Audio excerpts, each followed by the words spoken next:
The bottom line is this type of action could be climactic if we close on the lower 60% of the range on Apple today. Then it sets up this. This is Bob's 3-day trade. And this is the only time I get a chance to do this stuff. I actually love these live streams.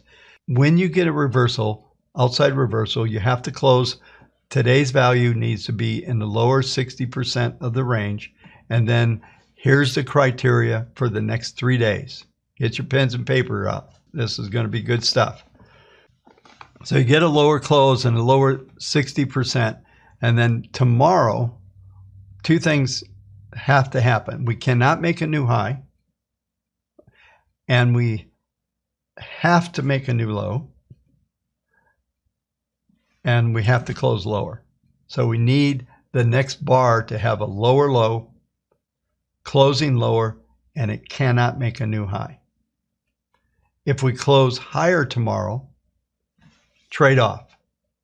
So the way you would execute a trade like this, you'd wait till tomorrow, a higher opening, you'd be a seller of the higher opening, looking for that lower close and looking for that print below. Today we have 127. We'd look for that print under 127. We get that, we close lower, you stay for day two.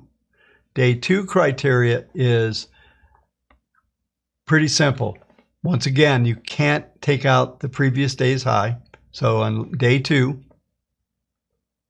the stop level is right above the previous day, day one's high.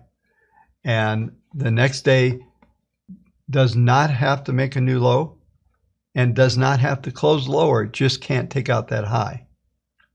And so what that means is that the day that you put the trade on, after the reversal, day one, that is going to be your stop point.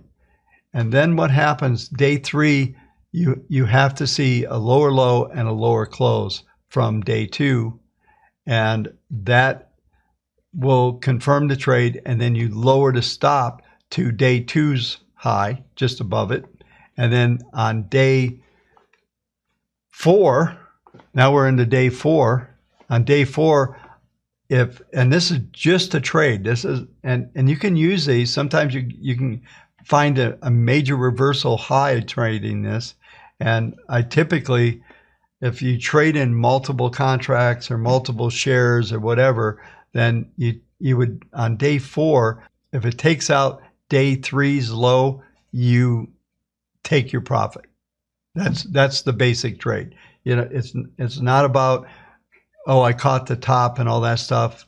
Maybe you did catch the top. Depending on the magnitude of this range of these things that happen, then that will tell you what type of trade you caught. So let's say it was huge range like today, and tomorrow's range, this thing collapses, it goes all the way down to 119.50.